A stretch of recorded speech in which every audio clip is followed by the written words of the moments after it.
no están a la vista. Pero bueno, el sesgo más importante que tengo que reconocer es que durante estos últimos 3 años, gran parte de mi tiempo ha estado dedicado al trabajo en la American Psychological Association como miembro del Board of Scientific Affairs, la junta que en el fondo guía, dirige, fiscaliza las actividades, los planes, el desarrollo de la American Psychological Association. Los ejes centrales que mueven o dirigen a la American Psychological Association, está por supuesto el Board of Scientific Affairs, está el Board of Professional Affairs, está la relación, profesión, son 2 boards, que en la realidad, en este momento, no siempre fue así, pero en este momento trabajan muy interrelacionados, con mucha cooperación entre los 2 boards. Después está el Board of Educational Affairs, que los otros no tendrían mucho sentido si no tienen un impacto en lo que es la educación en psicología, la formación en psicología, desde la escuela básica, media, college, posgrado, postdoctorado y especializaciones en múltiples áreas. Entonces, ese board también tiene mucho que ver con los otros 2, el de ciencia y el de profesión. Y a mí personalmente, estos últimos 3 años, me ha tocado ser la persona que liaison, o sea, de conexión entre el Board of Scientific Affairs y el Board of Educational Affairs. Porque la verdad es que los otros boards no tendrían mucho sentido si lo que se proyecta o el plan que se trata de implementar en el desarrollo de la psicología no se refleja en el currículum de la formación de psicólogos, pero en la actualidad hay cambios importantes que van a una etapa mucho más temprana que lo que se pensaba. O sea, es fundamental que el público en general, y cuando hablamos de público en general significa que en la educación básica y media haya un conocimiento básico de psicología, así como lo hay de biología, de química, física, historia, etc. Y eso ha sido una cosa importante. Y lo otro es que ahora también se ha desarrollado el programa que está por implementar, pero ya está aprobado, que es la acreditación de programas de magíster. Entonces también la maestría pasa a ser una etapa de la formación en psicología que va a estar muy regulada. Y los programas van a tener que estar acreditados, pero esa acreditación significa que las personas van a salir con competencias aptas para trabajar con un máster terminal, en áreas en que en la actualidad existe, pero otras áreas que no existen. Bueno, y el último board, la última junta de la APA, que completa como la 4ª columna, es el Board of Psychology in the Public Interest, que es fundamental tanto para la ciencia como la profesión. Es decir, identificar y trabajar directamente, no solo con instituciones de la comunidad y de la sociedad, sino que establecer una vía de comunicación directa, desde la APA, informando a la sociedad, y desde la sociedad recogiendo las inquietudes, las necesidades, los problemas que la psicología tiene que estar de los que la psicología tiene que ocuparse. Bueno, hablaba yo de un sesgo porque la verdad es que cuando yo me metí en eso, cuando te proponen como candidato y que tienes que ir a la elección, tú dices, bueno, ya, ¿qué serán? Son 3, 4 reuniones de directorio en Washington, 3, 4 veces al día. Se siente como si fuera al día, pero la verdad es que al año. Y la verdad es que ahora con toda esta cosa electrónica ya se pueden imaginar como en todas las cosas. La comunicación no para, y va y viene. Y entonces, un poco voy a explicar de qué se trata eso, porque de esa perspectiva estoy viendo yo. Dónde estamos y a dónde vamos. Y yo represento en el board un área, porque son 9 los miembros de esta junta, y cada uno representa una cierta área de la ciencia psicológica. En mi caso, psicología social y psicología cultural, que están, o sea, como con dos sombreros que tienen que usar uno ahí, pero que supuestamente están relacionados, pero en la realidad, cuando estudiamos cultura nos damos cuenta que no son los psicólogos sociales los que van a la cabeza en toda la cosa de competencias culturales y desarrollo de la cultura. Pero al menos conceptualmente están relacionados. Bueno, dicho eso, veamos a partir... Partamos primero por una cosa que es importante para entender a los psicólogos. La falacia del conflicto o la relación antagónica entre práctica y ciencia, profesión y ciencia. Y claro, puede que gente no lo vea así, pero la tendencia en la actualidad es fundamentalmente de consenso, yo diría. Y cuando hablo de consenso estoy hablando de aproximadamente el 80%, 80-85% de los psicólogos norteamericanos, que son los que dominan en el Consejo de Representantes de la APA, en el cual están representadas todas las divisiones de la APA, es decir, todas las especialidades, pero también todas las asociaciones estatales de cada uno de los 50 estados y territoriales. Entonces es como el parlamento de la psicología. Y en eso hay una visión relativamente consensual de a dónde va la psicología o dónde debiera ir. Pero hay disidencia. La disidencia representa aproximadamente un 15% en el Consejo de Representantes, pero el consenso es que no puede haber profesión sin ciencia. Porque surge la pregunta, ¿cómo podría haber una profesión que no está basada en ciencia?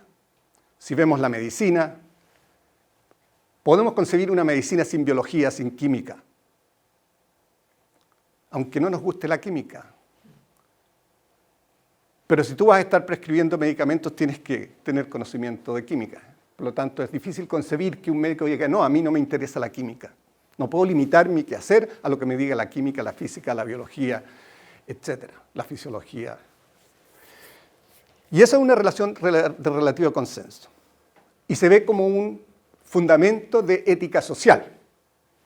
Porque si la profesión tiene una función social, enfrentar los problemas de la sociedad, por ejemplo, en el área de la salud, contribuir al bienestar humano, el no hacerlo desde una perspectiva científica se ve como una falla ética. Así se ve en la medicina, así se ve en la ingeniería. Y a pesar de que en la ingeniería está claro que igual a veces los puentes se hacen de manera que no... Por mucho que los ingenieros crean en la responsabilidad ética que tienen de usar su conocimiento básico en la aplicación, en la solución de problemas de construcción. Pero es algo que todavía que es importante tener en cuenta. Pero por otro lado está la otra cara de la moneda. ¿Tiene sentido una ciencia si no está enraizada en los problemas de la sociedad? O sea, si no responde a las necesidades y lo que está ocurriendo en la realidad. Y los problemas de la realidad generalmente pensamos que pueden ser abordados desde la perspectiva del conocimiento existente. Pero muchas veces también puede ocurrir que la ciencia está dirigida en una dirección, hacia ciertas metas, pero que no implica la solución de los problemas que la sociedad o no refleja lo que hay en la realidad. Entonces, aquí ha existido históricamente en la psicología ese conflicto porque a veces la ciencia está preocupada de temas que realmente no ayudan a resolver los problemas de la realidad. Y lo que están haciendo los psicólogos en la realidad ignora el conocimiento científico existente. Y ese ha sido uno de los problemas, por ejemplo, en el conflicto que ocurrió en los años 80 y 90, cuando se produce un quiebre en los psicólogos norteamericanos y se separa un grupo importante de académicos y científicos de la APA y se forma la American Psychological Society. y surgen, este es un divorcio de grupos y personas no amigable. Por lo tanto, tomó mucho tiempo superar ese conflicto.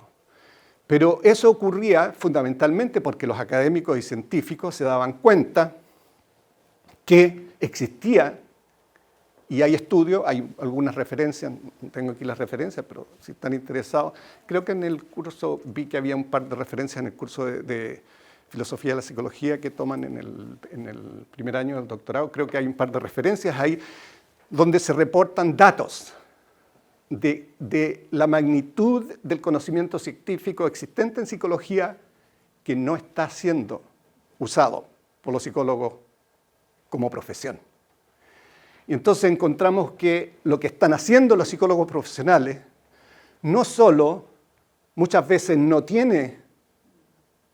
está basado en evidencia, sino que existe evidencia que podría estar usándose para el desarrollo de técnicas y de estrategias de intervención basadas en evidencia científica. Y por otro lado, existen muchos problemas en la realidad que no los están abordando los psicólogos. Y lo más claro en ese momento, desde la perspectiva de la APA, de la American Psychological Association, era que los científicos, los académicos no estaban ocupados de los problemas de la realidad y por lo tanto nos estaba entrenando a los psicólogos para responder a esa realidad. Y la realidad más fundamental es la problemática que en Estados Unidos alcanzó y ha seguido creciendo, una situación de crisis en el ámbito de la salud en general. El sistema de salud. Un país que tiene la medicina más avanzada, pero el sistema de salud uno de los peores. Funciona y no está respondiendo millones, 30, 40 millones de personas, dependiendo el año en que se tomen las estadísticas y cómo las tomen, que no tienen acceso a la salud. Y la medicina,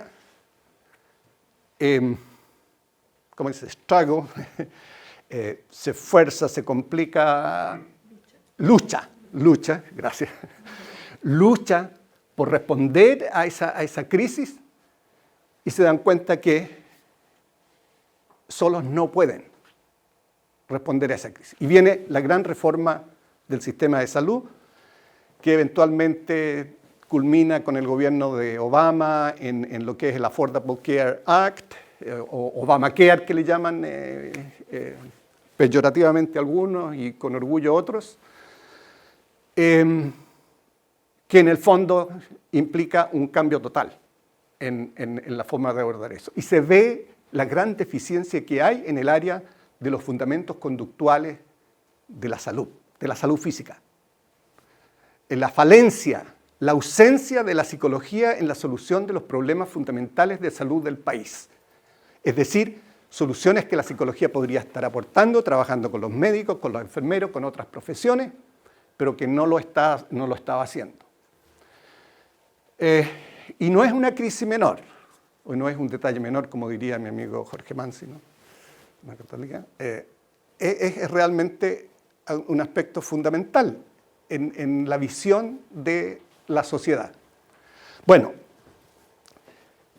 la crisis de la APA, para avanzar un poco en esto, se soluciona con algo que ya un psicólogo social, conocido por todos nosotros, ¿no es cierto?, dijo hace mucho tiempo, y que es el aforismo más importante, que ha salido de la psicología y se aplica en todas las disciplinas científicas y profesionales. Y de ahí viene esta idea de que este conflicto entre profesión y ciencia es una falacia, porque la realidad es que hay hay una necesidad de una interdependencia entre ciencia y profesión, y Lubin lo decía clarito. No hay nada más práctico, y eso es practice, ¿no? Aplicación, que una buena teoría. Ahora, por supuesto, podemos aquí conversar qué es lo que es una buena teoría. Pero estamos hablando de ciencia y profesión, y sabemos que una buena teoría no solo guía la investigación, pero también tiene que estar fundamentada. Hay una retroalimentación y es un ciclo que hace avanzar y progresar, y ha hecho progresar las sociedades que han creído en la ciencia y que han tenido la ciencia como un gran valor. Entonces, la verdad es que en la actualidad ese conflicto de la APA y la APS se considera relativamente superado. Ambas tienen un lugar, etc. Pero como resultado de eso es que surge en la American Psychological Association la mayor importancia que se da al Board of Scientific Affairs.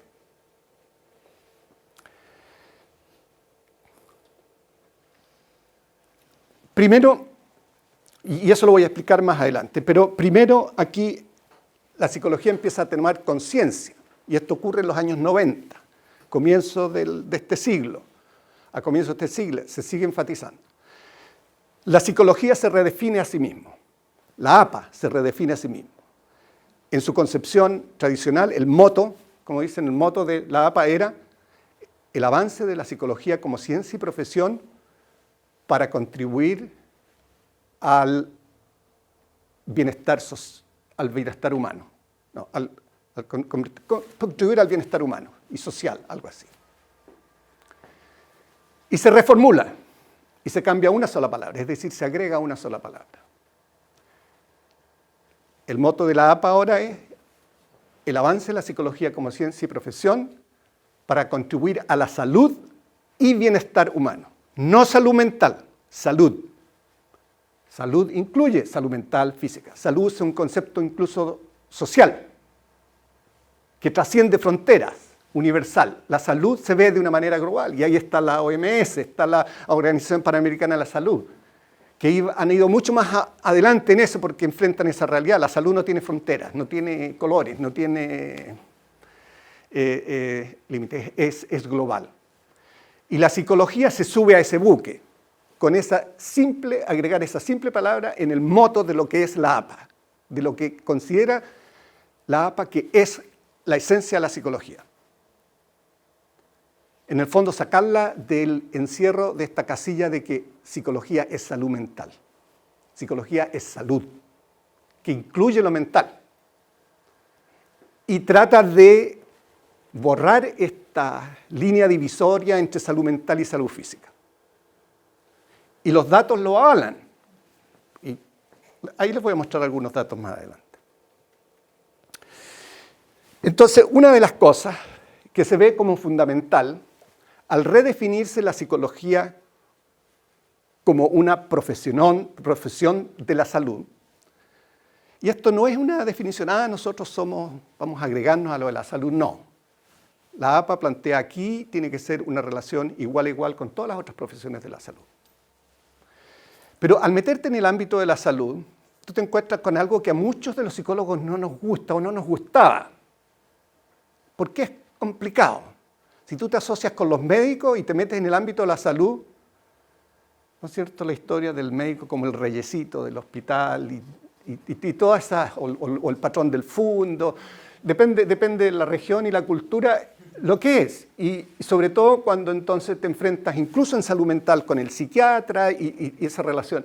Entonces, eso ha sido un problema, pero entonces la APA lo resuelve diciendo: nadie puede llamarse psicólogo si no es doctor. O sea, para ser psicólogo, tú tienes que ser doctor. Y eso te pone a un nivel de igualdad con los otros profesionales de la salud, farmacistas, médicos, dentistas, son todos doctores. Y esto comienza a penetrar los currículums de la formación de psicólogos. Eso no significa que no pueda haber gente trabajando en psicología a nivel de magíster o incluso con un grado de licenciatura. Como también existen distintos grados, ahora en medicina está el assistant physician, está ahora la nurse practitioner, que son también definidos ahora como physicians, lo cual implica que tienen derecho a en el contexto americano, probablemente una de las cosas más importantes, billing, o sea, poder cobrar y poner precio, fee for service, como cualquier otro, pero también dentro de los hospitales, de los sistemas de salud, tomar decisiones y participar en la toma de decisiones. Hasta ese punto habían llegado las cosas cuando emerge entonces toda esta reforma de salud que lleva a poner sobre el tapete la idea de que las disparidades que existen en el sistema de salud y la inhabilidad de los sistemas de salud en Estados Unidos para responder a las necesidades es tan grande que no puede la medicina manejarlo, los médicos manejarlo por sí solos. Entonces viene la idea que no es nueva, porque en Chile yo recuerdo que cuando yo incluso estudiaba en la Católica hablábamos del enfoque centrado en el paciente, que lo importante era el paciente, entonces los equipos multidisciplinarios tenían que responder de acuerdo a las necesidades del paciente y no de acuerdo a quién le tocó al paciente ver, qué sé yo, etcétera, la problemática que consulta el paciente. Y entonces surge este nuevo enfoque centrado en el paciente que lleva a definir como prioritaria y estratégica la atención primaria integrada, que implica un equipo de salud. Y en ese equipo de salud necesariamente tienen que estar integrados los psicólogos, lo cual pone a la APA en una posición privilegiada de poder poner condiciones. Nosotros vamos a hacer eso, vamos a responder a eso, pero vamos a ser parte del equipo si es que hay igualdad de estatus y condiciones en el sistema de salud.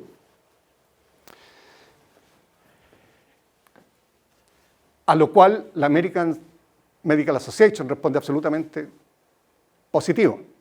Pero más aún, surgen los problemas en los primeros estudios, la gente pionera en este sentido, como Susan McDaniels, que en su presidencia de la APA empuja muy fuerte por todo esto de la atención primaria integrada. Pone además condiciones respecto al estatus, por ejemplo, del psicólogo en el sistema de salud, que tendría que ser reconocido como physician. Bueno, a todo eso, la American Medical Association, Instituto de Medicina, no hay problema. Si los dentistas, los farmacéuticos tienen ese estatus, si los psicólogos están incorporados, pero el primer problema que ocurre es que, de acuerdo a mucha gente en el sistema de salud, vienen los enfermeros, vienen los kinesiólogos, vienen todos los demás profesionales que trabajan en el sistema de salud. Dicen, mira, de partida es difícil relacionarse con los médicos. Y si es un médico el que va a estar dirigiendo el equipo de salud, vamos a seguir teniendo los mismos problemas. Y sobre todo los médicos no se caracterizan por ser los que más saben sobre relaciones interpersonales. Y aquí, si vamos a tener un equipo, se necesita que los integrantes del equipo se puedan relacionar de una manera eficiente. Entonces, la gente no de psicología, la gente de las organizaciones, esto fue un congreso en que se juntaron 80 instituciones relacionadas con salud, partiendo por la American Medical Association, pero incluso la Asociación de Psiquiatría Infantil fueron los que más empujaron. Aquí los que más saben de relaciones interpersonales y de comportamiento humano son los psicólogos, el coordinador, los jefes del equipo de salud en atención primaria integral tienen que ser los psicólogos. Lo cual pone nuevamente a los psicólogos en condiciones de exigir condiciones.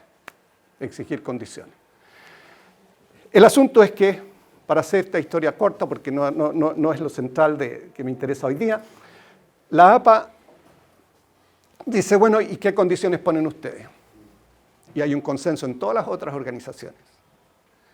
Si los psicólogos van a tener ese rol y van a tener ese estatus, tienen que cumplir con las mismas condiciones que cumplimos todos. No solamente se necesita ser doctor o máster o lo que sea, pero lo importante es que tiene que ser, todo lo que se haga tiene que ser basado en ciencia, tiene que ser basado en evidencia. Y eso, por supuesto, crea una revuelta en Lapa, porque ahí no todos estaban de acuerdo, etc. Pero, finalmente, la APA adopta la posición de que era una posición que no podía refutarse. Hay aquí, y eso me gustaría conversarlo con ustedes un poquito después, porque hace poco estaba hablando con un colega muy querido en Santiago que me dice, sí, pero si tú vienes, la cosa exiges que solamente se hagan técnicas basadas en evidencia, entonces va a haber muchas cosas que hay que hacer con los pacientes que no las vamos a poder hacer. Entonces te limita porque esto no es una ciencia natural, lo cual también es disputable, si psicología es o no es una ciencia natural, lo que sea. Todo este debate surge allá, hay gran revuelo, etc. Pero a la larga, las decisiones las toma el Consejo de Representantes, la directiva de la APA, etc. Y de ahí para adelante, entonces, es que, y esto ocurre cuando yo recién me incorporo al Board of Scientific Affairs, viene como política que nada de lo que haga la APA se va a hacer sin tener la aprobación del Board of Scientific Affairs. Y ahí, entonces, vemos qué es lo que es el Board of Scientific Affairs. Es uno, ya les expliqué, uno de los boards, no es todo, pero uno de los boards, y que tiene que ver con prácticamente asesorar, aconsejar, regular todo lo que haga la APA y lo que se haga en psicología, y que todo se ciñe en rigor a los estándares considerados aceptables desde una perspectiva científica. Entonces, y con el gobierno de Obama surge el presupuesto, se crean los centros federales de atención primaria, que vienen totalmente financiados por el gobierno federal, lo cual los estados reciben con los brazos abiertos, por supuesto, porque todos tienen problemas de responder a la necesidad de salud. Incluso, por ejemplo, en el caso de Loma Linda, que tiene la Social Action Clinic, la clínica de asistencia social, donde se atendían indigentes, de la noche a la mañana cambia, y todos estos indigentes que van a los servicios de salud comunitarios en la Inner City, que sería acá en las poblaciones, y que la universidad tenía que atender gratis, como todas las instituciones que forman profesionales están haciendo este tipo de servicios. Ahora viene todos estos servicios pasan a ser reembolsables por parte del gobierno federal y a la tasa federal, lo cual es una. Y los psicólogos entonces se ven que ellos están incluidos como parte del equipo de salud en atención primaria integral. Hasta los dermatólogos o especialidades, los cirujanos, todos de la noche a la mañana, por supuesto nosotros vamos a atender allá también, nuestros residentes, nuestros internos van a ir a formarse allá, a las poblaciones, ningún problema. Cambia totalmente la perspectiva. Pero en la APA surge, para nosotros, una cantidad de trabajo increíble, porque entonces, ustedes saben, en medicina, existe lo que se llama tratamiento estándar. Y no significa que si en un problema médico no hay una solución estándar, el médico no puede hacer nada. Pero sí el médico tiene que informar al paciente. Esto no es el tratamiento estándar, hay evidencia, hay cierta información, no estamos claros todavía, pero en el fondo tiene que firmar un protocolo experimental. Sí, yo acepto este tratamiento porque no hay otra cosa, pero el paciente tiene que tener conciencia, tener claro de que esto no es tratamiento estándar, por lo tanto el resultado esperable no es 100% lo que uno podría anticipar, los manuales no son tan claros. Bueno, esto nuevamente significa un gran problema para la psicología. Sí, está ahí esta mina de oro, pero para llegar a sacar oro ahí tenemos que cumplir con ciertos requerimientos que no los puede legislar la APA sin que los currículum, los formadores de psicólogos estén siquiera enterados de esto. Pero entonces surge algo muy importante para el mirando al futuro de la psicología. Primero, la formación de psicólogos. Los que trabajaban tradicionalmente en los servicios de salud eran los psicólogos clínicos. Y en los sistemas de salud se requiere que sean generalmente técnicas basadas en evidencia. Pero eran los psicólogos clínicos. Bueno, la APA dice, no hay más psicología clínica. La APA no va a acreditar ningún programa más de formación clínica. La formación clínica es importante, pero se va a dar al nivel que se da en los servicios de salud. Los psicólogos se van a formar en lo que se llama Health Services Psychology, que incluye clínica, incluye salud. O sea, incluye salud mental e incluye salud física. Así que a partir de este ciclo de acreditación para adelante, la APA ya no acredita programas en psicología clínica. Y nosotros, por ejemplo, en la universidad donde yo estoy, allá en Loma Linda, ahora es el primer ciclo, nos toca este año que viene. Y felizmente nosotros, como una institución de ciencias de la salud, y la psicología está muy integrada, psicología de la salud con clínica, está psicología de la salud que es más de orientación social, psicología de la salud que es más de orientación clínica, pero está, y se trabaja, hay varios colegas que tienen medio tiempo en medicina, medio tiempo en psicología, la cosa está bastante integrada por la naturaleza de la institución, pero hay muchas otras instituciones que les va a costar mucho más. Tienen que redefinir el programa clínico como un programa de Health Services Psychology, es decir, preparar psicólogos para responder a las necesidades del sistema de salud. Por supuesto, cae de cajón que está incluido salud mental, pero ahora tienen que prepararlo y darles competencias que sean capaces de responder a las problemáticas, que si la psicología ahora no aprovecha la oportunidad y no se mete y no responde, ya la están empezando a hacer los enfermeros, la están empezando a hacer otros profesionales. Pero, por supuesto, ¿qué es lo que implica esto? Implica que hay que transformar el currículum de formador en ese sentido. Pero surge entonces el concepto de Health Services Psychology. La gente todavía habla, no, yo voy a ser en clínica. Pero ya nos ha tocado nosotros estar entrevistando a la gente que postula, por ejemplo, al doctorado en psicología clínica. Entonces, que lo que es Health Services Psychology, bueno, incluye lo que es psicología clínica, pero además tienes que estar preparado para salud física. ¿Qué es lo que implica la salud física? Pero, bueno, ¿por qué surge esto de Health Services Psychology? Y aquí tenemos algunos datos que ustedes ya los conocen. El 68% de la gente con problemas de salud mental tienen al menos un problema de salud física. O sea, si ustedes, estoy seguro, van a la clínica aquí, si esta es una ciudad relativamente estándar y examinamos a los pacientes en rigor de considerar tanto lo físico como mental, vamos a encontrar que el 68% de los pacientes que se atienden aquí en la clínica tienen algún problema de salud física. Y por supuesto nosotros decimos, bueno, lo referimos allá, a su problema de lo que sea que tiene la persona. Pero también ocurre al revés. Piensen ustedes que en el ambiente médico, puramente de salud física, el 29% de los adultos que consultan tienen algún problema relacionado con salud mental. ¿Y cuál es la situación de eso? ¿Qué se hace con esos pacientes en el ambiente médico?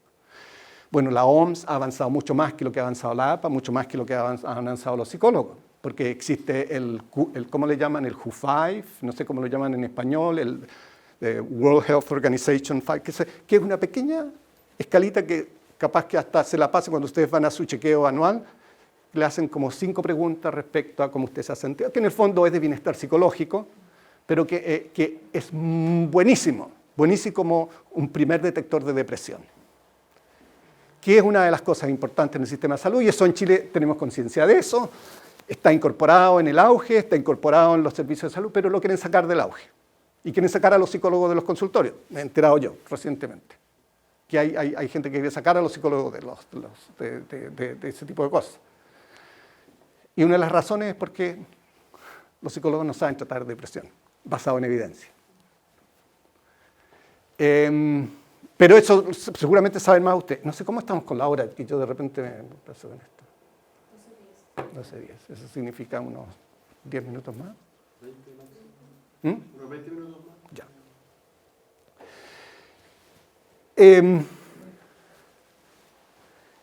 Hablamos del cáncer. ¿Qué tiene que ver la psicología en el cáncer? 30%. 30% de las muertes relacionadas con cáncer se deben a tabaquismo. Y uno diría ya, a estas alturas, la cosa del tabaco ya no debiera ser tanto. Pero el 30% de las muertes de cáncer son de origen relacionadas con el tabaco, todavía. Y aquí no estamos ni siquiera hablando de otras adicciones y problemas de ese tipo. Que, por lo menos hasta donde yo lo entiendo, está en nuestro territorio. Y bueno, y después un porcentaje importante ligado a nutrición, dieta. Entonces aquí tenemos solamente dos áreas donde el componente conductual es fundamental en la etiología, la evolución, el control, el tratamiento o prevención de ciertas enfermedades. Y de acuerdo a el último estudio de la Organización Mundial de la Salud, el éxito más grande en salud en el mundo ha sido el control de las enfermedades infecciosas. Un gran éxito, hay que reconocerlo. Realmente la gente con mucha plata en Estados Unidos, como Bill Gates, Warren Buffett, las dos personas más ricas del mundo, han dedicado billones de dólares a crear toda una infraestructura de vacunación, de información, de alfabetización en salud, para que las vacunas y otro tipo de cosas desde el nacimiento para adelante que han llevado a controlar. Todavía hay una cantidad de problemas que no se han solucionado, como por ejemplo el problema de los mosquitos que traen todavía muchas en África, en ciertas partes del mundo, todavía muchas enfermedades infecciosas, el SIDA todavía, todas las enfermedades contagiosas. Pero el gran fracaso, el gran problema, no solamente donde no ha habido progreso, pero incluso ha aumentado, ha empeorado, a la vez que se ha avanzado en ese terreno, es en el de la muerte lenta, que habla la OMS. Es decir, las enfermedades crónicas, no comunicacionales, no transmisibles, no transmisibles. Y aquí no estamos hablando solamente de diabetes o problemas cardiovasculares, todo lo que es enfermedad crónica, para donde justamente la parte fundamental, el papel fundamental, lo juegan los procesos psicológicos y la conducta. Nosotros sabemos esas dos cosas, por lo menos como psicólogos sabemos de dónde viene la conducta, etc. Y tenemos que el 70% de la mayor parte de los problemas, eso es lo que se están perdiendo ahí nomás del dato, el 70% de los principales problemas de salud, que son estos, del control, prevención y solución de las enfermedades crónicas, tiene una base conductual, partiendo con la adicción y adelante. Entonces, cuando tú ves todos estos números, te das cuenta que no es de generosidad, de simpatía por la psicología de parte de los médicos o de las organizaciones de salud como la OMS, la Organización Panamericana de la Salud, que están tratando de que el psicólogo se incorpore al sistema de salud. No solamente ocuparse de salud mental, sino que ocuparse de la salud, de estos problemas de salud, que son los problemas en que de tener alrededor del... O sea, que han aumentado, las muertes por enfermedad crónica han aumentado desde cerca del 50% al 70%, mientras las por enfermedades infecciosas ha bajado de 70 al 30%. O sea, es totalmente inverso. Y aquí es donde la psicología juega un rol mucho más importante. Y ahí es donde se necesita el rol del psicólogo. Y como la salud es una cosa global, mundial, naturalmente no es solo que los psicólogos tengan que saber sobre conducta, sino que tienen que saber también sobre diversidad y el rol que juega la diversidad en la prevención y solución de problemas de salud, que es todo lo que llamamos health disparities, o las disparidades, desigualdades asociadas a nivel socioeconómico, asociadas a marginación de grupos minoritarios, ya sea porque son minorías sexuales, o porque son minorías étnicas, o porque son pobres, ¿no? O porque son pobres y minorías étnicas, y además sexual. Entonces, ahí viene toda la problemática de la discriminación, del prejuicio, etcétera, que pasa a ser mucho más sexy para los psicólogos sociales, por ejemplo, que son los que más han ignorado este tipo de problemática. Entonces, bueno, cuando uno ve esto, espero se entienda un poquito más la actitud de los psicólogos norteamericanos representados en la APA y de la APA misma en la forma en que responde a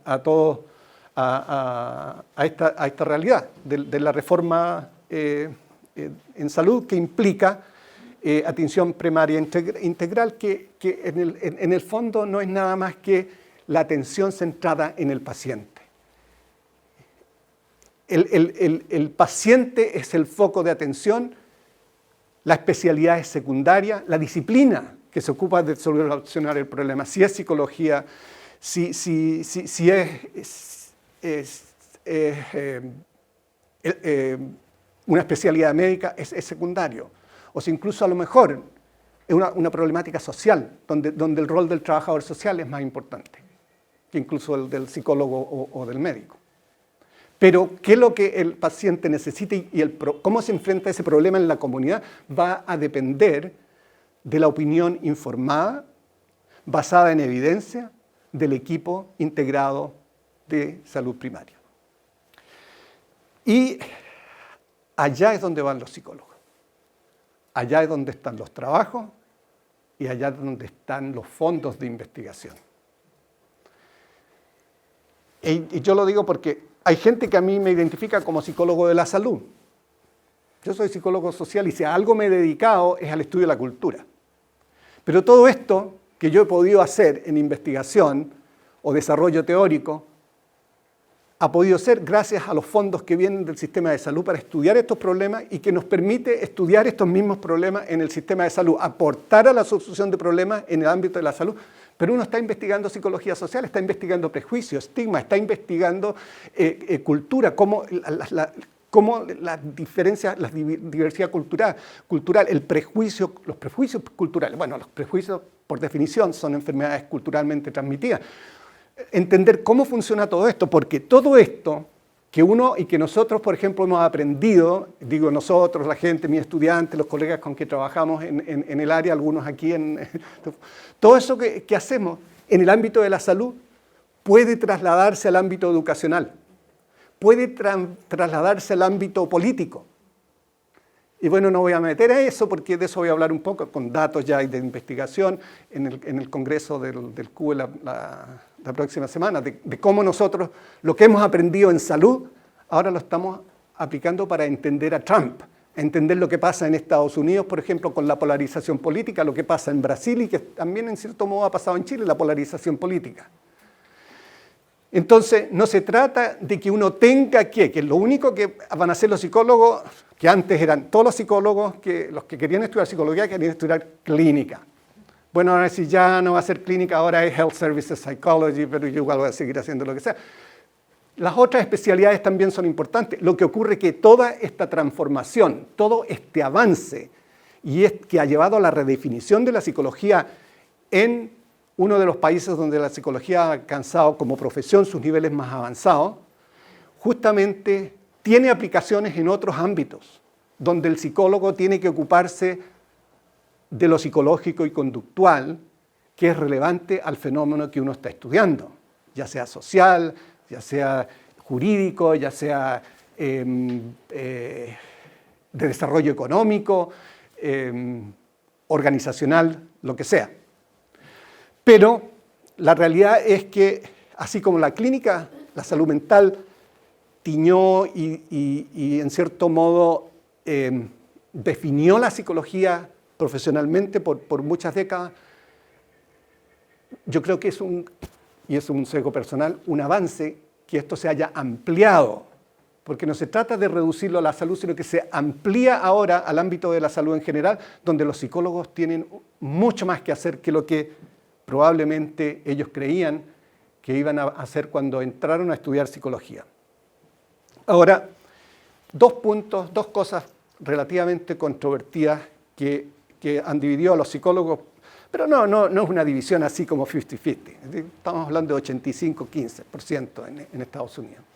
Y es que para poder avanzar en este terreno, ocupar el campo que se abrió, correr un poco los cercos y abrirse al ámbito de la salud, la APA ha tenido que tomar posiciones.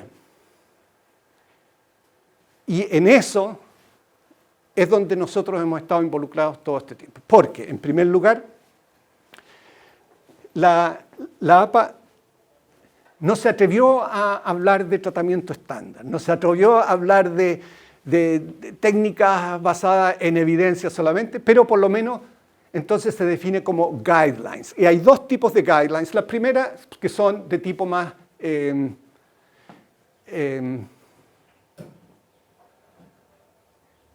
estaba hablando, se me invirtieron los dos slides aquí, pero bueno, es cosa de ir para adelante, ¿no?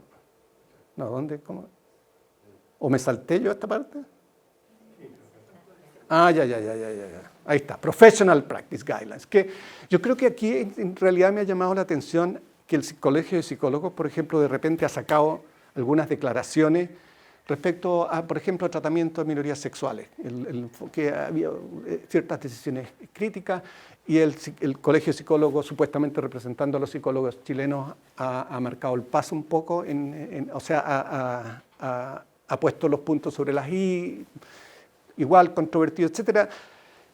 Pero esto, por ejemplo, de los Professional Guidelines, la APA lo ha hecho de una manera más sistemática y en base a una recopilación de toda la información científica existente. Entonces, primero están los guidelines, ¿cómo diríamos guidelines? Orientación profesional, que no se trata de un problema, un fenómeno, un desorden psicológico en particular, sino que cierto tipo de población o cierto tipo de fenómenos más generales y cómo se enfoca eso. Está, por ejemplo, el asunto de la adopción de las nuevas que llamamos Multicultural Guidelines, que existían ya de 10 años atrás, pero este año ahora se redefinieron. Y una de las cosas más importantes, porque antes estaba muy centrado en la población, en el paciente, que había que respetar, estar consciente de, ser sensible, sino que ahora la visión es que hay que ir más allá, pero partiendo de más cerca. El primer punto de las nuevas guidelines es que es un requerimiento que el psicólogo tiene que estar consciente y tener conocimiento de cómo su propia cultura, su propio background, ya sea religioso, étnico, orientación sexual, de lo que sea, ayuda a entender su propio comportamiento, incluyendo la actitud hacia los pacientes o hacia ciertos problemas de salud y cómo enfrentarlos. Y luego viene todas las competencias culturales y la importancia de que ese psicólogo, porque para realmente ser competente culturalmente tú tienes que partir por reconocer tu propio background y cómo tu propia cultura, ya sea la cultura de la clase dominante, que quizás eso tiene más sentido en Chile, o de tu grupo étnico racial, en el contexto histórico de la sociedad en que te desempeñas o en que vives.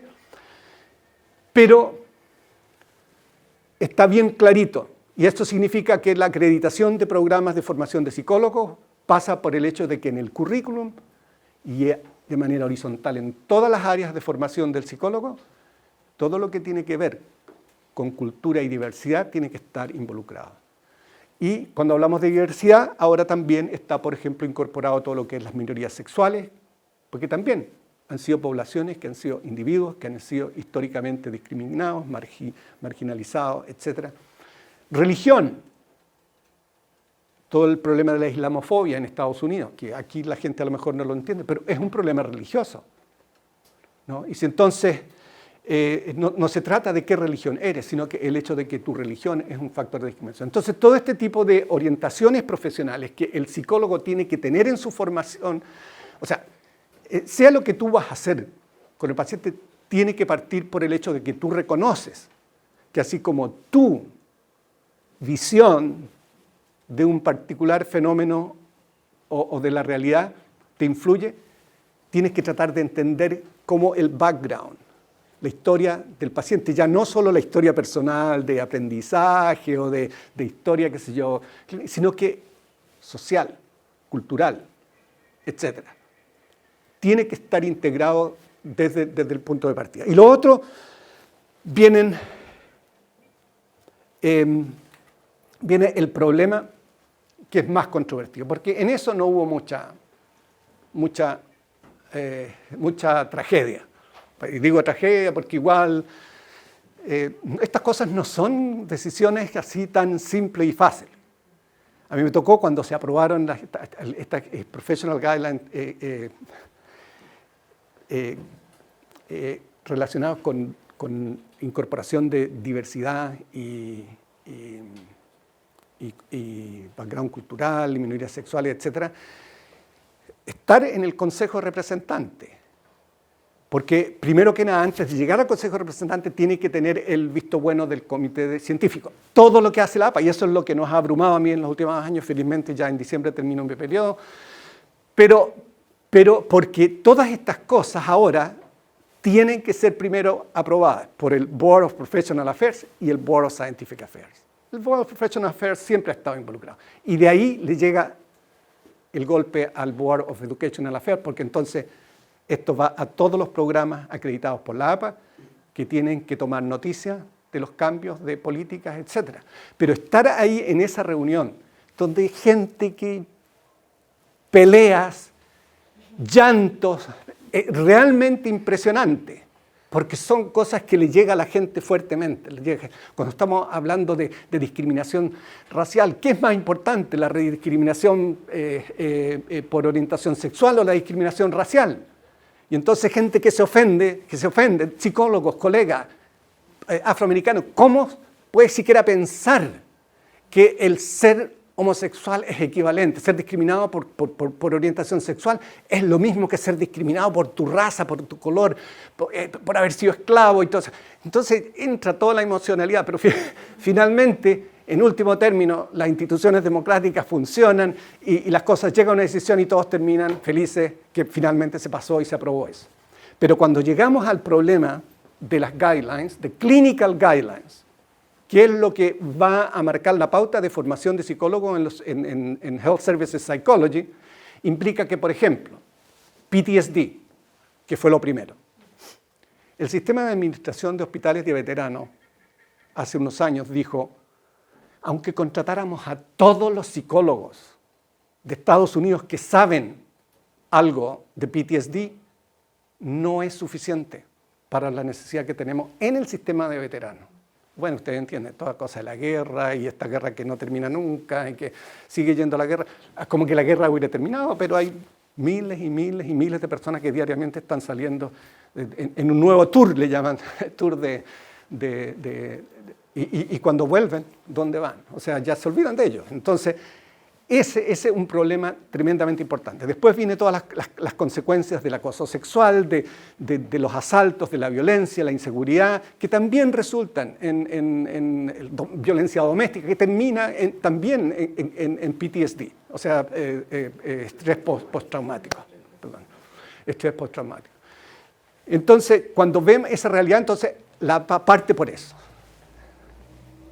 Hay un comité de todos los expertos y los psicólogos. Llegar a acuerdo en eso fue una lucha fuerte, pero se llegó.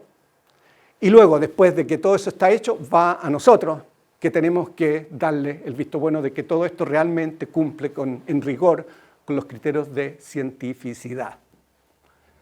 Y también ahí es una. Pero ahí ya entre colegas es un poco más fácil la cosa. Y después va al Consejo de Representantes, que es el Parlamento de la Paz, que tiene que votar esto. Y claro, hay un 85% que votó en favor de esa, pero hay un 15% que para ellos es un drama. De que es el fin del mundo de lo que ellos hacen porque no están incluidos en lo que son técnicas basadas en evidencia.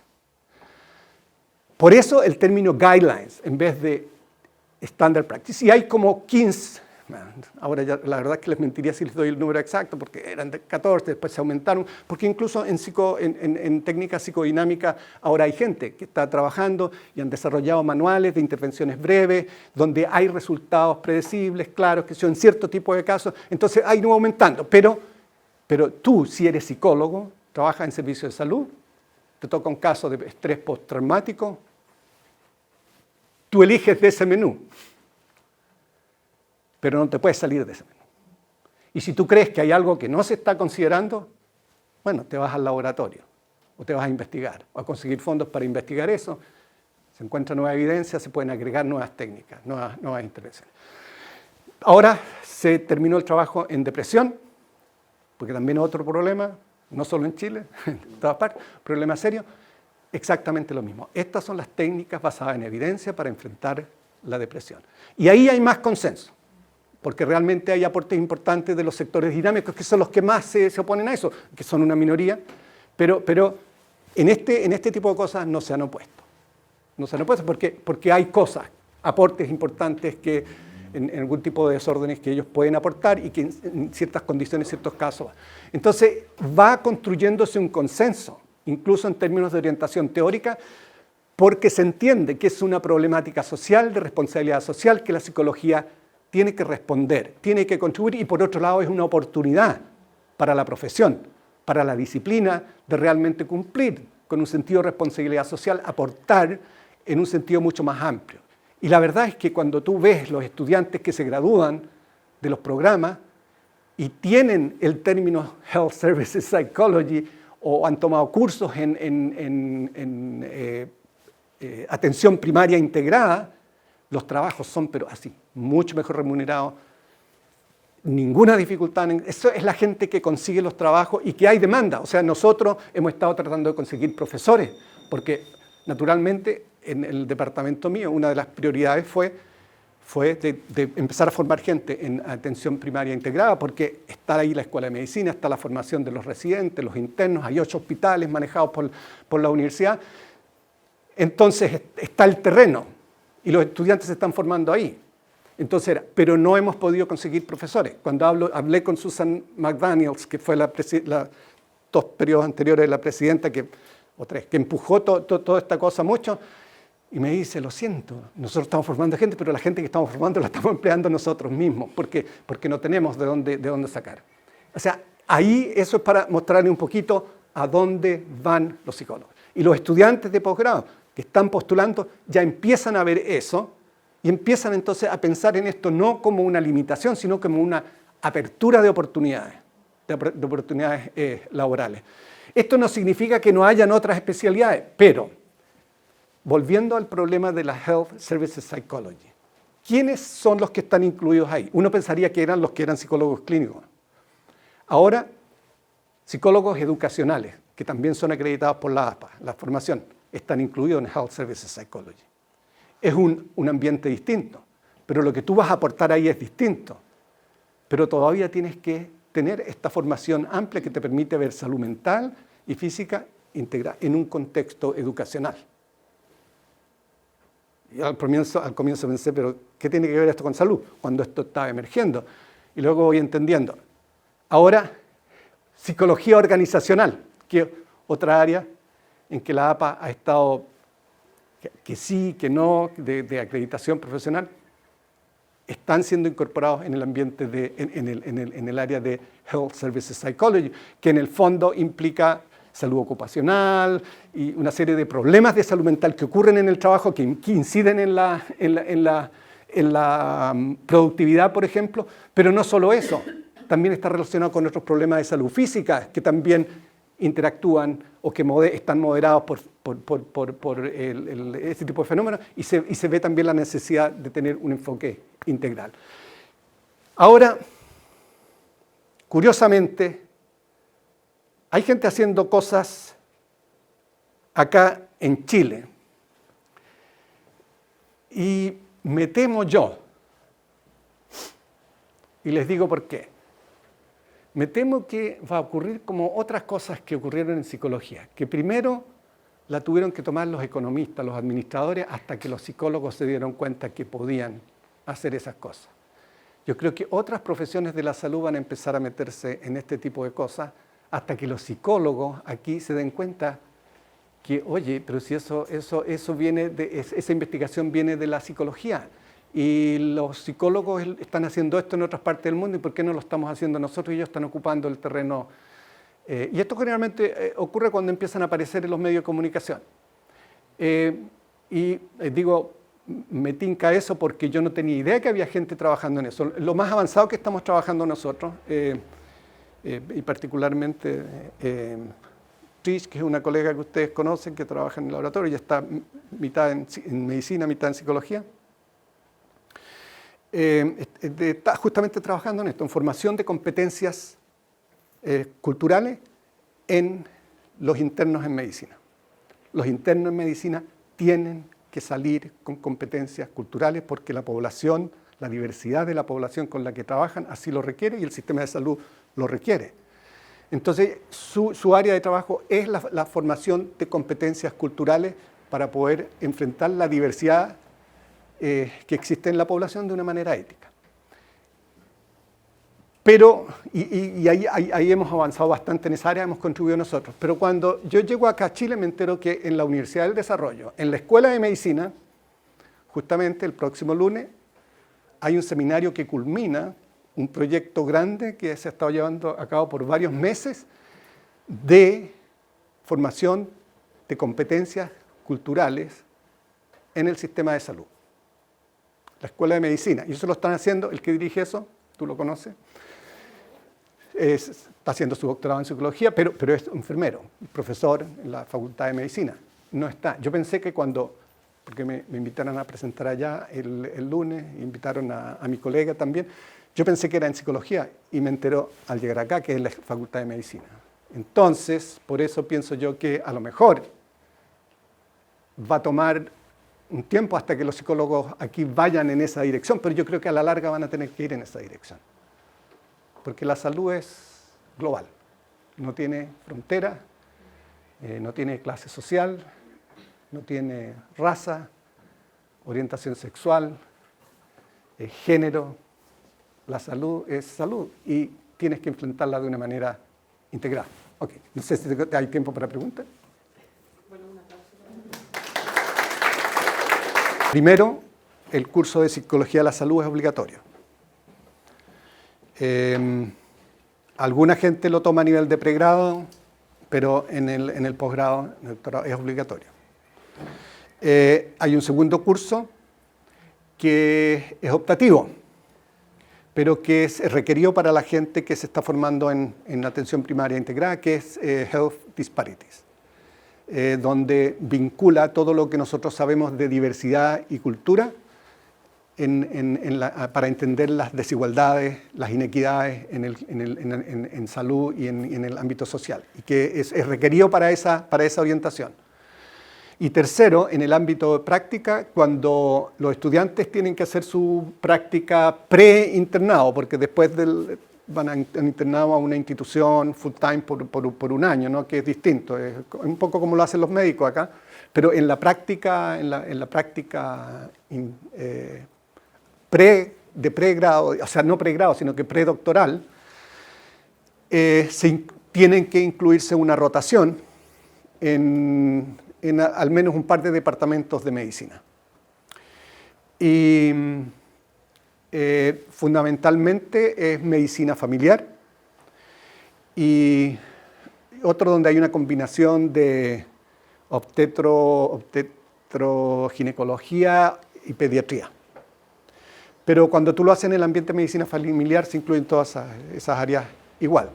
Entonces, nosotros tenemos rotaciones donde los estudiantes pasan un trimestre de práctica, tienen que pasar por no trabajando en salud mental.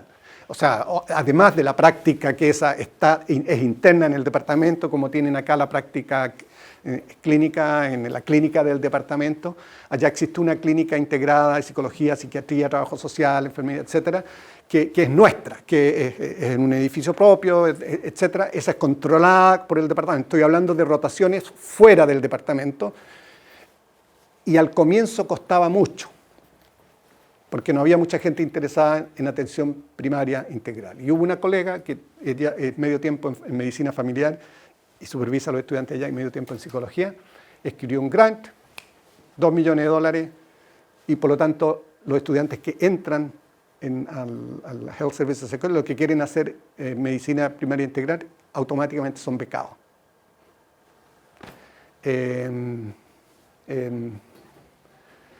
Creo que son $10 o $12 mil, así, automáticamente. Fuera de todos los otros apoyos que tú puedas tener, es caro estudiar psicología. Bueno, es caro estudiar cualquier cosa en Estados Unidos. Pero ese ha sido el incentivo, y desde que ocurre eso, ahora es donde hay más demanda. O sea, digamos, no se pueden... El programa de formación de estudiantes que quieren formarse en atención primaria integrada, no puede tomar todos los estudiantes que están interesados. Pero para partir hubo que partir con un grant que creaba el incentivo, y eso responde porque son prioridades nacionales. Entonces, de ahí que, por ejemplo, yo creo que estos cambios y estas cosas naturalmente vienen desde políticas nacionales, del Ministerio de Salud, etc. Hay una reunión ahora en el contexto del Congreso Internacional de Medicina Conductual en Santiago, donde justamente se van a hacer algunas presentaciones, donde están invitados algunos parlamentarios de la Comisión de Salud del Congreso y del Ministerio de Salud. No sé cuántos van a ir, pero una reunión por invitación. Entonces va a haber 3 presentaciones. Yo voy a presentar por Estados Unidos, va a estar Grau, que representa lo que se ha hecho en Cuba, que realmente en Cuba es donde en Latinoamérica se ha avanzado más en eso, en medicina, en salud primaria integral. Yo recuerdo en los años 80 haber estado en Cuba en un congreso de psicología de la salud, donde se hablaba de la integración del equipo multidisciplinario, etc. Y va a hablar alguien de lo que se está haciendo en Europa. La idea es que la gente que está haciendo políticas de salud en este país puedan enterarse un poquito de lo que está pasando en otras partes del mundo, pero también están invitados los directores de escuelas, creo, o por lo menos de Santiago irán a ir algunos, no sé, porque al final todo pasa por el currículum. Sin los psicólogos no tenemos dedos para el piano, o sea, difícil poder responder. Sí, no sé si respondí a tu pregunta, tú tenías otra pregunta. La segunda es cómo se recicla la gente, porque con ese nivel de demanda probablemente la gente que se está formando va a tomar un tiempo, ¿no? Si es que hay alguna fórmula, pero no hay problema. Digamos, si quieres responder. Claro, la respuesta a eso. Y también depende de qué pasa con Trump, porque esta es una cosa que si Trump obtiene lo que quiere, se desmantelaría toda esta cosa que vino como la reforma de salud. Toda esta cosa puede cambiar. Las elecciones tienen consecuencias, eso es lo que también es una cosa que la gente tiene que entender. Perdona, tú tenías una pregunta. Sí, y eso no tiene mucho que ver con la ciencia muchas veces, ¿no? Tiene que ver con otras cosas que están. Exactamente. Me surgen preguntas que son inevitables, que tienen que ver con el título y que tienen que ver a un nivel etimológico, quizás, nuestras ciencias, esta profesión. Y sobre todo hacer una pregunta por el tema de la evidencia, porque pareciera ser que damos por resuelto un conflicto epistemológico súper fuerte que está dentro de la filosofía de la ciencia o de la sociología de la ciencia, qué sé yo, y es cómo se produce la evidencia y cómo se produce eso que vamos a catalogar como verdad o ese hecho que cuándo se convierte en evidencia realmente, porque hay gente que está tomando, yo imagino que ese 15% está tomando otras consideraciones de veracidad, ¿cierto?, lo que considera que puede ser utilizado. Y hago esta pregunta porque pareciera ser que mucha de esta evidencia o el lenguaje que se maneja en eso también responde a un modelo sociopolítico y que no tiene que ver con la ciencia, digamos. Pareciera ser que la ciencia también, en este sentido, va a tomar cierto lenguaje que responde no a esta verdad objetiva, ¿cierto?, sino que a cosas que se construyeron en cierto contexto sociohistórico. Eso es la pregunta por la evidencia epistemológica, Sí. ¿cómo se construye esa evidencia? Sí.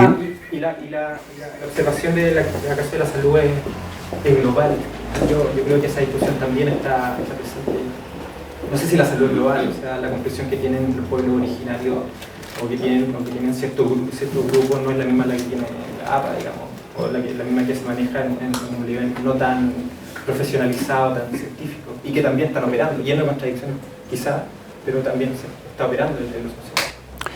Claro, en ese sentido es importante reconocer lo que yo dije al comienzo, que lo que yo estoy hablando tiene un sesgo que se origina en el lugar donde todo esto está insertado, que tiene que ver con cultura y tiene que ver con la realidad política, económica, social.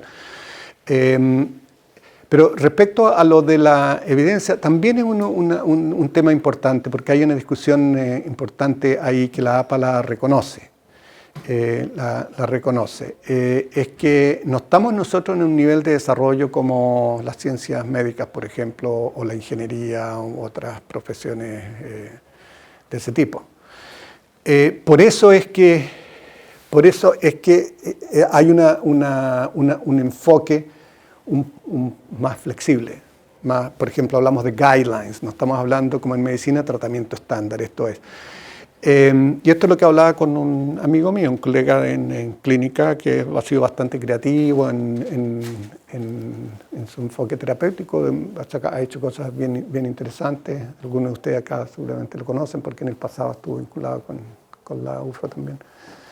Pero no es que aquí tú no puedas hacer otra cosa. Ahora, si tú vas a trabajar en los servicios de salud,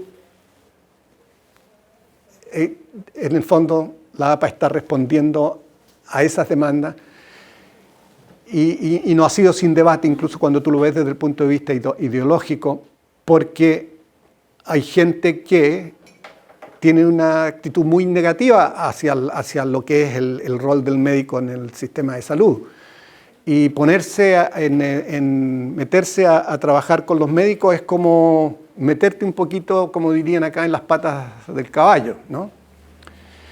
Pero como la cosa vino del otro lado, le permitió a la APA poner condiciones, y eso ha sido importante. Por ejemplo, el proyecto de ley que está ahora en el Congreso, que si eso se aprueba, y entró como proyecto legislativo hace ya unos cuantos meses, patrocinado por un grupo bipartidario del Congreso, republicanos y demócratas, fundamentalmente representantes, o sea, diputados de regiones más rurales, donde ellos ven la necesidad mucho más que en las zonas urbanas. Pero se vio como necesario que fuera como no visto como partidario. Y entonces, en este momento, si eso pasa, eso va a cambiar la realidad. Porque entonces, cuando en Estados Unidos el término que se usa para referirse al médico es physician. Y si el psicólogo pasa a tener el estatus de physician,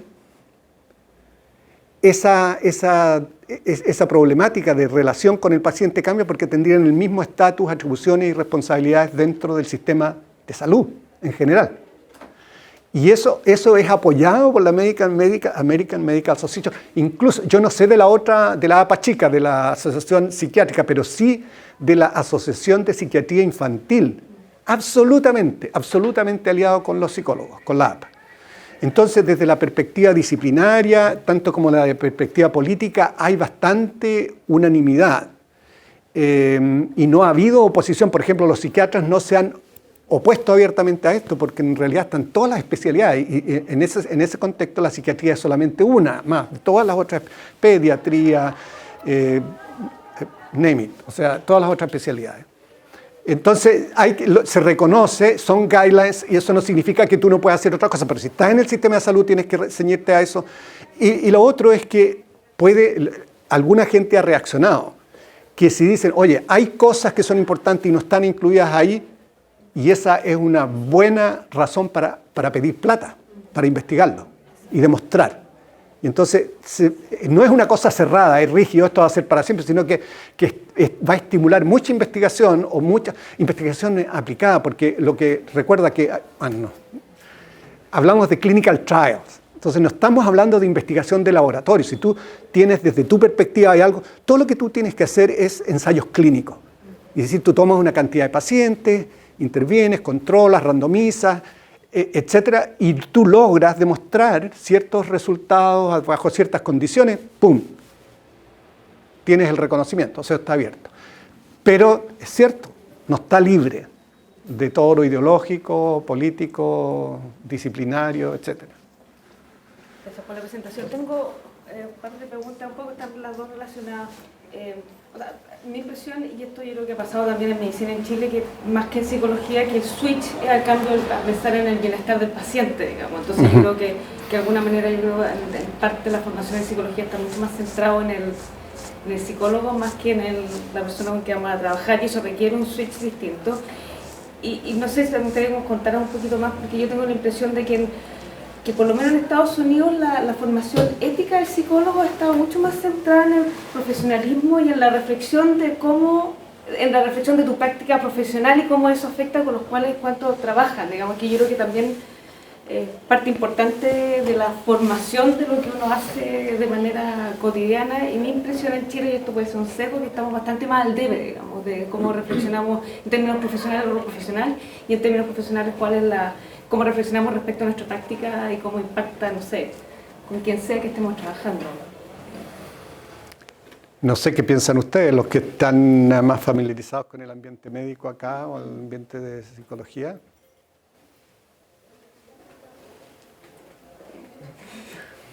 Yo tuve hace años un proyecto de profesionalismo, trabajé con el director de la Escuela de Medicina, que para mí fue un mundo, digamos, descubrir esta como discusión de profesionalismo en medicina, cómo tú discutes respecto al uso justo de los recursos, cómo hacemos justicia con el uso de los recursos, cómo nosotros hacemos reflexión respecto a lo que yo estoy haciendo en mi práctica, que tiene un poco que ver con evidencia, lo que sea, digamos, pero cómo yo pienso en lo que yo estoy haciendo, reflexionar sobre mi práctica profesional de manera cotidiana, y eso es algo que los permea desde chico.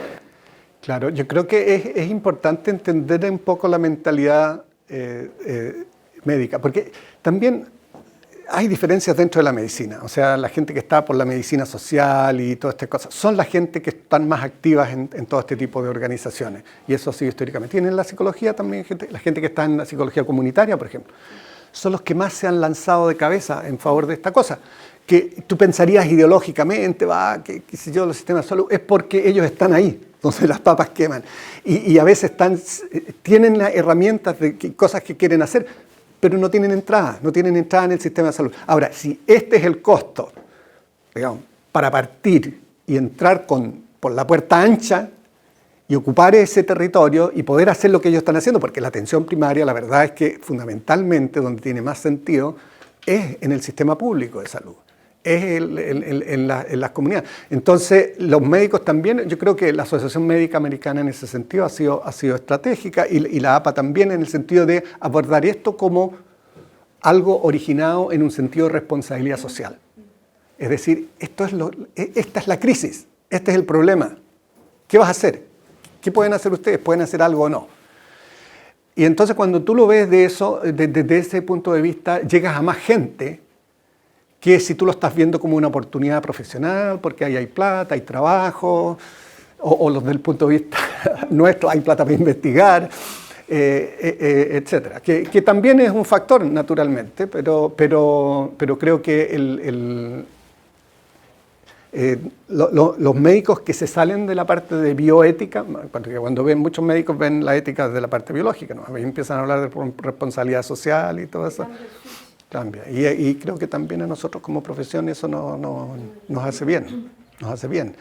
Y a veces nos saca de estas peleas de torre de marfil que tenemos a veces, discusiones y tratar de buscar consenso, por lo menos, bueno, hasta qué punto estamos de acuerdo y hasta qué punto estamos de acuerdo en que no vamos a estar de acuerdo, ¿no? Esa es la cosa. Y volviendo al tema del comienzo, esta falacia de profesión, ciencia, o profesión, academia, no sé si a usted le parece que es una falacia, o sea, es una realidad, pero se justifica, tiene sentido. ¿Quién se favorece con eso? Yo diría que lo que se justifica es la posibilidad de integración. Porque me estaba cuestionando en este momento, bueno, ¿cuál es el rol, por ejemplo, de los investigadores? O sea, los investigadores tienen que estar empapados de las problemáticas de salud o de las que sean que está viviendo la población. Exactamente. Y de ahí surgen sus problemas y sus preguntas de investigación. Eso es lo que yo veo. Entonces, el investigador necesita necesariamente un anclaje en la realidad que está viviendo. O sea, esta idea que todavía existe de la investigación y la academia como una cápsula divorciada del resto de la sociedad, o sea, ya no va más. Ahora, en la realidad nuestra, a mí me da la impresión de que en el fondo tenemos dos realidades. Tenemos una realidad que tiene que ver con la gran mayoría de la población y que tiene que ver con la salud pública y los esfuerzos que se hacen a nivel de consultorios, SFAN y todos los otros nombres que se le quieran dar. Y por otro lado, lo que es la otra realidad que tiene que ver con la medicina privada, que está centrada en la hiperespecialización. O sea, ahí tú no tienes una mirada integral. Tienes que buscar con lupa al médico que te pueda dar una mirada integral de el estado de salud de una persona, de un viejo, por ejemplo, pensando en los padres nuestros. Porque, o sea, ese ámbito está en la superespecialización. Entonces ya es claro. El subespecialista. Yo creo que una gran motivación de la reforma de salud que impulsó el gobierno de Obama fue en reacción a eso, porque si bien es cierto, desde la perspectiva de mucha gente tiene sentido el avance en cierta especialización, pero cuando tú ves las necesidades de la población no es necesariamente y entonces, claro, desde el punto de vista político, tú veías esto, era necesario cambiarlo, y ahí es donde viene el switch. Bueno, lo que importa es el paciente, y el paciente es en su contexto, con su background y todo eso, y eso es lo que motiva toda esta cosa. Otra pregunta, en Estados Unidos se funciona mucho con las aseguradoras. ¿Cómo toman las aseguradoras esto? Bueno, las aseguradoras están buscando plata, son con fines de lucro. Eso es lo que los demócratas quieren cambiar, que Bernie Sanders y toda esta gente ahora están proponiendo, cuando hablan de un solo pagador, que en el fondo haya una sola agencia que financia. O sea, el sistema de salud, los hospitales, todo puede ser privado, pero las aseguradoras están vistas como uno de los causantes del déficit observado en salud. Eso. Y ellos están buscando. Ahora, ellos por supuesto se suben al buque de las técnicas basadas en evidencia, porque si vamos a estar pagando por eso, entonces es una manera de restringir eso. Pero por otro lado, hay una actitud muy positiva en la medida que la intervención conductual o social es más barata que la cirugía. Y esto está pasando en muchos terrenos. O sea, si tú dices, mira, aquí lo que se necesita para controlar la diabetes es, qué sé yo, una dieta saludable, actividad física, y que la gente se tome los medicamentos, eso es mucho más, y mientras, porque las consecuencias son carísimas. Cuando llegas a las consecuencias de la diabetes es carísimo. Entonces, en ese sentido han sido más bien favorables a eso. El problema está en que, como ocurre probablemente acá con las ISAPRES también, que ellos, muchas, no oficialmente, pero da la idea, la percepción algunas veces es que ellos mientras menos servicios ofrecen, mayores utilidades y por lo tanto siempre van a estar tratando de prevenir eso. Pero en el caso de incorporar psicología, para ellos ha sido un factor positivo. Antes lo veían como salud mental, por lo tanto trataban de evitar y todo esto de la salud mental porque tenían que financiar algo que antes no financiaban. Pero ahora cuando entras a esto, estás hablando de, esto nos va a ahorrar plata. Y entonces se han subido al buque en ese sentido. Para bien o para mal, pero ahí está. Bueno, estamos con...